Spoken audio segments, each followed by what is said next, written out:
Hey guys, welcome back to my channel and welcome to this mini Dollar Tree book haul. I haven't grabbed a ton of books this year, but I was really happy when I was going to Dollar Tree and finding that they were getting new books in. I've also seen a lot of other people posting really stocked book sections in their Dollar Tree, so I'm hoping over the next couple of weeks my stores will be getting those too. But I wanted to go ahead and share the ones that I did find. And like always, I saw multiple copies. So if you can, if your Dollar Tree has a lot of books, or if you can find a Dollar Tree nearby that has a lot of books, they typically, like I said, have multiple copies, which is why Dollar Tree is the bookstore as well. So the first one I grabbed is The Old Woman with the Knife. This one is by Ju Byung Mo. It's translated by Chi Young Kim. So this is an international bestseller. My apologies. I did my best with the names. So this one I think I'm really going to like, because if you know me, I do love books where the characters are a little more seasoned but have some fight. So this one is the kinetic story of a 65-year-old female assassin who faces an unexpected threat in the twilight of her career. An English language debut from an award-winning South Korean author. So a little synopsis here. Hornclaw, who is the female assassin, is beginning to slow down, lives modestly in a small apartment with her dog. And there are expectations for people her age, of course there are, that she'll retire and live out the rest of her days quietly. But Hornclaw is not like other people. She's an assassin. Double-crossers, corporate enemies, cheating spouses. For the past 4 decades, Hornclaw has killed them all with ruthless efficiency. And the less she knows about her targets, the better. But now, nearing the end of her career, she's just slipped up. An injury leads her to an unexpected connection with a doctor and his family. But emotions for an assassin are dangerous. As Hornclaw's world closes in this final chapter in her career, may also mark her own bloody end. So I was really excited about that. If you're looking for another good Assassins series, the book, is it called The Assassins? I'm gonna put it here, but I really like that one. It is also about assassins and them trying to change their lives and everything. This book is it is right under 300 pages, so it is still pretty short.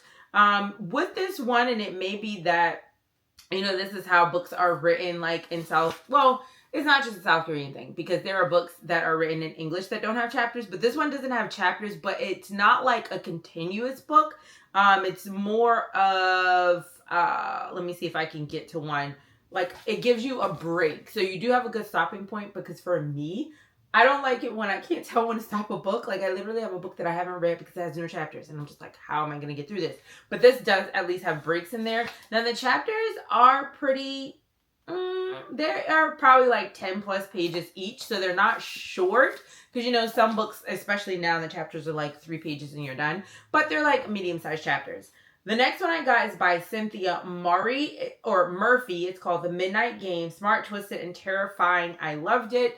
And that is a quote by Vincent Ralph, who is a New York Times bestselling author of Secrets Never Die.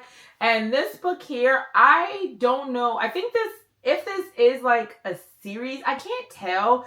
I don't know if just like she likes this design and she does that with all of her covers, because they look very similar. But this one says, rules of the midnight game: do not turn on the lights, do not go to sleep, do not leave the building. When a group of 6 strangers who have only ever spoken on a creepy thread decide to meet IRL, in real life, I know what that one means, they have one plan in mind. Why do I know this? Thanks to Scream. Like, I feel like all of my texting knowledge comes from like Scream. Anyway, they are going to play the midnight game and summon the midnight man. But once you start the game, you must finish it. There's no way out. Everyone is dying to play. So I don't know if like all of these are connected. I feel like this one might, I was going to say it might be like a teen novel, but no, I think these are adults and not teens. This one does, and I just noticed that, did not know that until just now, but it does have a content warning. Please be aware that some of the material in this story contains themes or events of death, dying, body horror, violence, murder, and suicide. So this was written in 2023. So this one is very cool. You know, we like books with different types of writing. So this one has, you know, it has your chapters, so it is from different people's perspective, but it also has the thread from Dead It. So we definitely like that. It makes the books, in my opinion, go by faster. And this one is broken down into different parts. So part 1, part 2, and I think it has a part 3. Yeah, so this one seems like it's going to be pretty fun. I'm really interested in reading this book. All right, the next one I got is Girl 1 by Sarah Flannery Murphy. This one, when I read this one, it kind of gives me sci-fi-ish vibes with it. So it's like a sci-fi thriller, I feel like. Miracle or Monster? Josephine Morrow is Girl 1, the first of 9 miracle babies conceived without male DNA. That's sci-fi. On an experimental commune known as a homestead. And it has a cult. Like, come on, it's going to be great. The girls were raised in the shadow of controversy, plagued by zealots calling them aberrations and their mothers demons, until a devastating fire at the homestead claimed the lives of 3 people, leaving the survivors to scatter across the United States. Years later, upon learning that her mother has gone missing, Josie sets off on a desperate road trip, tracking down the only people who might help her estranged sisters. Tracing clues her mother left behind, Josie joins forces with the 2 girls, and they journey back through their past, uncovering secrets and about their origins and unlocking devastating abilities they never knew they had. See, I hadn't even read that part. I didn't even know about the abilities until now. So this one seems like it's going to be pretty cool. Chapters are pretty short. This one is just a little over 300 pages, so I thought this one would be nice to throw in there. A little science fiction, probably soon to be real the way things are going. The next one, Delicate Condition by Danielle Valentine. Her body is no longer her own. This one is also like sci-fi-ish. It kind of gives me alien vibes.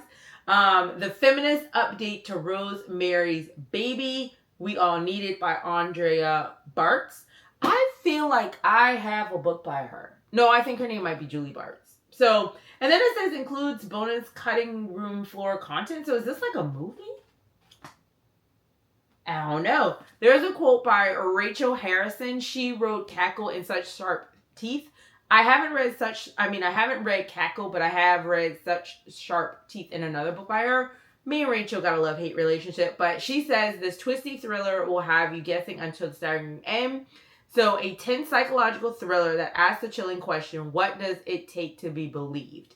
Anna Alcott is desperate to have a family, but as she tries to balance her life as an indie actress with a grueling IVF journey, she starts to suspect that someone is going to great lengths to make sure that never happens. So make sure that never happens, like her conceiving. Crucial medicines are lost, appointments get swapped, cryptic warnings have her jumping at shadows, and despite everything she's gone through to make this pregnancy a reality, not even her husband is willing to believe that someone is playing twisted games with her. Then her doctor claims she's had a miscarriage, except Anna's convinced she's still pregnant, despite everything the grave-faced men around her say. She can feel the baby moving inside her, can see the strain it's taking on her weakening body. Vague warnings become direct threats, and as her symptoms and sense of danger grow more horrifying, Anna can't help but wonder what exactly she's carrying inside of her and why no one will listen when she says something is horribly, painfully wrong. So I thought that one just kind of grabbed me. Short chapters, really short chapters actually. And yeah, it's not super long. Oh, and this one is a days, so it's going to give us periods and days, so like embryo transfer and all of that. So we'll be able to follow the book over a period of time. Let's see what else. Yeah, so this one is a little over 400 pages. The last one is called The Bitter Past by Bruce Borgos.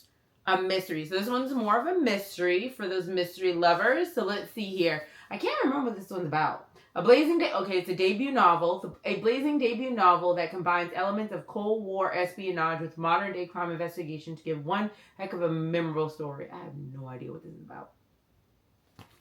I did get this from the Dollar Tree, but I just don't remember. Okay. So this one says Sheriff Porter Beck's life is in the high desert of Nevada is relatively quiet until an old retired FBI agent is found tortured and murdered. I do remember this. Clues at the scene point to a mystery dating back to the early days of the nuclear age and a long ago, all but forgotten Russian spy. Porter Beck left Lincoln County to join the Army, where he worked deep in the shadows of far-off places. Now he's back doing the same lawman's job his father did for decades until he started to develop dementia. There's not much violent crime in Lincoln County, making this murder stand out. When the FBI comes calling in the person of the alluring agent, Santa Locke, Beck knows that there's something much bigger going on. To catch the killer, Beck must first find the KGB agent who came to steal America's secrets 60 years earlier. Like 60 years ago, he might be dead. With the somewhat complicated help of his very complicated stepsister, Brinley, and the unexpected intrusion of his own, dang, you gotta had to go to the back, intelligence past. Beck must unravel the truth about the KGB agent and the world's first dirty bomb, two things the United States government cannot afford to have revealed. As the body count climbs, so do the stakes for him and those he loves, especially when that alluring federal agent makes it impossible to know who can and can't be trusted. You know something? I did not read all of this because I didn't even know there was words in the little back flap. And I don't remember all that. But I will say this one seems pretty quick read as far as the chapters. A little, like a smidge over 300 pages. So should be a quick read. But yeah, very, very interesting book there. That one is definitely more spy-ish than I remember reading. But this is my little stack. Like I said, I'm going to be keeping my eyes out because I have seen people posting lots and lots of books. They did have other things like romances coming in. You guys know I don't do romances and things like that, but they did have those coming in. I didn't get those for me. Did get a couple for my family, but this is a stack that I have. So if you guys have read these or you're interested, go check out your local Dollar Tree. Or if you heard it's a really good book, let me know. Maybe it's worth just going to the regular store and buying. But this is the stack for this haul. My name is Sho'Shanna, for those of you who are new. And for those of you who keep coming back, thank you so much. I appreciate you. Join the family. To my newbies, and I'll see you in the next one.